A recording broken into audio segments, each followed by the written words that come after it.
अगले दिन हम देखते हैं कि केइको की तबीयत खराब हो जाती है। मतलब सायूरी अब अपना सबसे पहला शिकार केइको को ही बनाएगी। अगले सीन में हम नोरियो को स्कूल में देखते हैं। उसके स्कूल में हम सुमिधा नाम की एक लड़की को देखते हैं जो कि उसकी दोस्त है। यह वो नोरियो से पूछती है कि क्या उसके साथ कुछ अजीब हुआ है, क्योंकि उसके चेहरे पे थकान दिख रही थी। यह नोरियो उसे बताता है कि वो एक नए घर में शिफ्ट हुए हैं। ये सुन के सुमिधा के होश उड़ जाते हैं और वो उसे वार्निंग देकर कहती है कि वो घर में सावधानी से रहे। अब दोस्तों, उस रात भी हम केइको के कमरे में टीवी को अपने आप चलते हुए देखते हैं, जिसमें से एक डरावनी हंसी की आवाज आ रही थी। और इस बार भी केइको टीवी बंद करने की कोशिश करती है, लेकिन वो बंद नहीं होता। तभी वहाँ एक छोटी लड़की की भयानक आत्मा दिखाई देती है जो केइको का हाथ पकड़ लेती है। वहीं दूसरे कमरे में शुन वापस बाथरूम जाता है जब वो अपनी बहन केइको को खड़ा हुआ देखता है। और दोस्तों, यहाँ केइको अजीब तरीके से खड़ी हुई थी। उसका मुंह खुला हुआ था।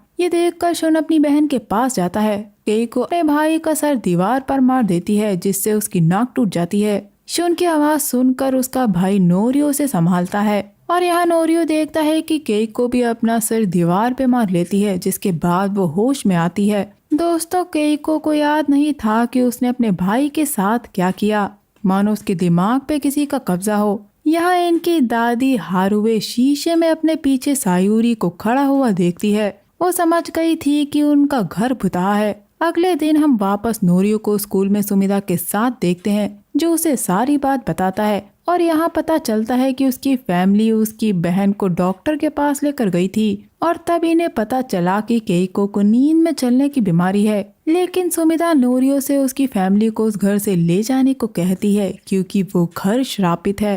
लेकिन नोरियो को इन चीजों पे यकीन नहीं था। घर जाते वक्त नोरियो को उसकी पड़ोसन मसाई मिलती है, जो घर के अंदर झांक रही थी। और नोरियो को देखकर वह पूछती है कि क्या सब कुछ ठीक है, लेकिन नोरियो उसे इग्नोर करके चला जाता है।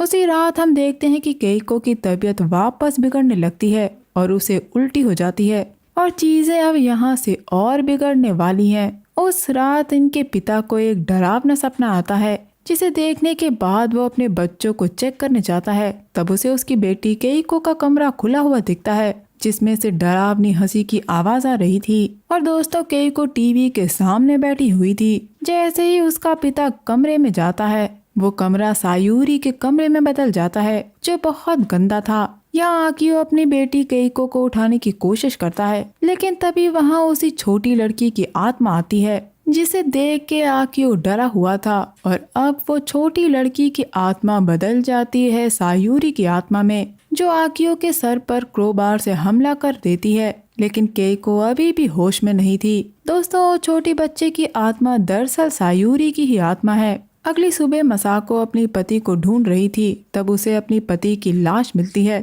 जिसे देखकर उसके होश उड़ जाते हैं। और दोस्तों, मजे की बात तो ये थी कि केइको आराम से सो रही थी। इसके बाद हम इनके पिता का फ्यूनरल देखते हैं, जहाँ केइको काफी उदास थी। इसके बाद हम घर पे सभी को आकियो के बारे में बात करते हुए देखते हैं। और दोस्तों, यहाँ दादी अपने बेटे के बारे में पूछती है और उसे खाने पे बुलाती है।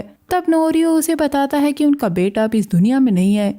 ये सुन के हारुए अपने पुराने रूप में आती है और सीधा नोरियो का हाथ मोड़ देती है और कहती है कि उसे इस तरह अपने पिता के बारे में बात नहीं करनी चाहिए। दोस्तों, हारुए को जब भी ट्रॉमा होता है तो उसके अंदर का दूसरा रूप बाहर आ जाता है, यानी कि जैसे वो पहले थी। हम देखते हैं कि केइको अपने रूम में नहीं रहना चाहती थी, क्योंकि उसके कमरे में ही उसके पिता की मौत हो गई थी। इसीलिए वो अपना सामान लेने के लिए कमरे में जाती है और उस कमरे से वापस उसे सायूरी के हंसने की आवाजें आती हैं। और जब वो पीछे मुड़ के देखती है तो सायूरी दीवार से उसे झांक रही थी। डर के मारे केइको अपने आप को उस कमरे में बंद कर लेती है। अगले सीन में हम नोरियो को वापस सुमिधा के साथ देखते हैं और यहाँ हमें बहुत बड़ी बात पता चलती है कि सुमिधा अदृश्य चीजों को देख सकती है और उसे नोरियो के आसपास एक छोटी लड़की की आत्मा दिखाई दे रही है। सुमिधा को लगता है कि नोरियो के घर पर कोई श्राप है। उस रात हम देखते हैं कि केइको खाने के लिए नहीं आती। वो इतना डर गई थी कि उसने खुद को कमरे में बंद कर लिया था। पूरी फैमिली नीचे बैठकर खाना खा रही थी और यहाँ नोरियो अपनी फैमिली को उस घर को छोड़ देने के लिए कहता है। ये सुनकर उसकी माँ रोने लगती है क्योंकि ये घर उनके सपनों का घर था और वो इसे नहीं छोड़ेगी। यहाँ हारुए वापस सायूरी से कहती है कि वो बहुत शोर मचा रही है और वो अपना मुंह बंद करे। और यहाँ हम देखते हैं कि दादा को कुछ हो जाता है। दोस्तों, उस रात केइको को सायूरी के हंसने की आवाज सारी रात सुनाई देती है जिससे वो सो नहीं पाती। अब अगली सुबह नोरियो अपने दादा को गार्डन में गड्ढा खोदते हुए देखता है और वो भागता हुआ अपने दादा को रोकने जाता है, लेकिन वो रुकते नहीं है क्योंकि उन्हें अपने शरीर पर कंट्रोल नहीं था। और यहाँ आती है दादी जो अपने पति से बच्चों की तरह बात करती है। उसका पति उसकी तरफ बढ़ने लगता है लेकिन वो अचानक नीचे गिर जाता है और अब उसके लिए एम्बुलेंस बुलाई जाती है। उस रात हम देखते हैं कि दादी अपने पति को खाने के लिए बुलाती है, लेकिन दोस्तों दादा मर चुका था, यानी परिवार के 2 लोग मारे जा चुके हैं और दादा उसका दूसरा शिकार बन गया था। दोस्तों, अब शाम को सुमिदा और नोरियो मिलते हैं। अब नोरियो के साथ चल क्या रहा है ये जानने के लिए सुमिदा उसका हाथ पकड़ लेती है और वो सीधा पहुंच जाती है नोरियो के घर में, जहां वो सायूरी की हंसने की डरावनी आवाज को सुनती है और यहाँ उसे छोटी सायूरी की आत्मा दिखाई देती है और वहीं खड़ी थी दादी जो सायूरी से एकदम डर नहीं रही थी। यह सुमिता देखती है कि छोटी सायूरी की आत्मा उसकी तरफ आ रही थी जो बढ़ती जा रही थी। ये देखकर डर के मारे वो विजन से बाहर आ जाती है और नोरियो को बताती है कि उसके घर में एक बहुत ही बुरी ताकत है जो उसके सारे परिवार वालों को मार देगी, इसीलिए उसे ये घर छोड़ना होगा। यह नोरियो को सुमिता की बात पर यकीन था, लेकिन उसका परिवार उसके कहने पर भी वो घर छोड़ नहीं रहा था, इसीलिए अब वो मदद के लिए अपनी पड़ोसन के घर जाता है। दोस्तों, इनकी पड़ोसन सारी कहानी जानती थी, इसीलिए वो इनके घर में ताकाझाकी कर रही थी। या हम जान पाते हैं कि इनकी पड़ोसन ने एक शामन को बुलाया था जो इनकी मदद कर सकता है। उस रात हर कोई सो रहा था, लेकिन शुन को अचानक प्यास लगती है। पानी लेकर जब वो वापस आता है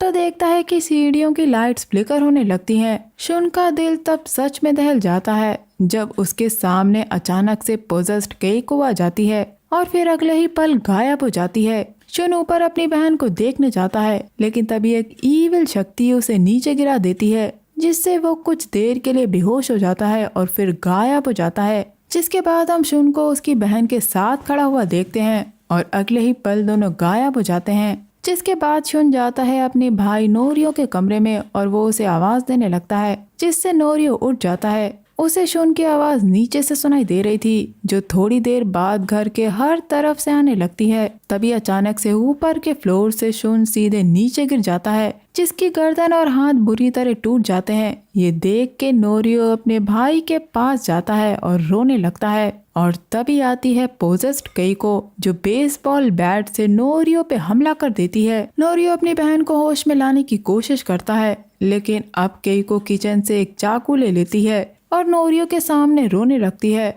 और वो नोरियो से कहती है कि उसे इस श्राप ने वश में किया है और देखते ही देखते वो अपनी गर्दन पे चाकू घुसा देती है। लेकिन दोस्तों, अभी तो और भी होना बाकी है। पीछे से आती है इनकी माँ मसाको जो अब श्राप के वश में थी। वो खुद को कमरे में बंद कर लेती है क्योंकि अब वो थक चुकी थी। हम मसाको की अजीब सी आवाजें सुनते हैं और जब नोरियो अंदर जाता है तो सायूरी ने मसाको को डरावने तरीके से मार डाला था।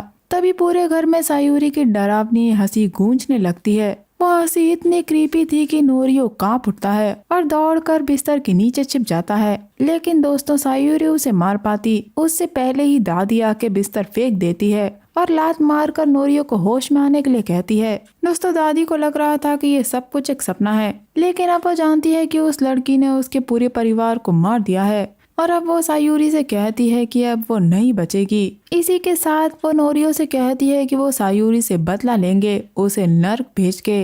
जिसके बाद पुलिस लाशों को ले जाती है और यहाँ खड़ी थी नोरियो की पड़ोसन जो समझ गई थी कि उस भयानक आत्मा ने पूरे परिवार को मार डाला है। दोस्तों, दादी क्योंकि अब ट्रॉमा में आ गई थी, इसीलिए अब उसका असली रूप बाहर आ गया था, जैसे कि वो जवानी में हुआ करती थी। अब वो नोरियो को वापस घर लेकर आती है तो गेट पर ही हंसने लगती है और नोरियो को बताती है कि उन्हें आत्मा से डरना नहीं है बल्कि उसे यहाँ से भगाना है, क्योंकि डरने से श्राप और ज्यादा गहरा जाएगा। अब रात में दादी नोरियो को समझाती है कि उसके होते हुए उसे कुछ नहीं होगा और अगले दिन से दादी शुरू करती है नोरियो की ट्रेनिंग। दादी पुराने तरह से एकदम दबंग हो गई थी। वो चाहती थी कि नोरियो फिजिकल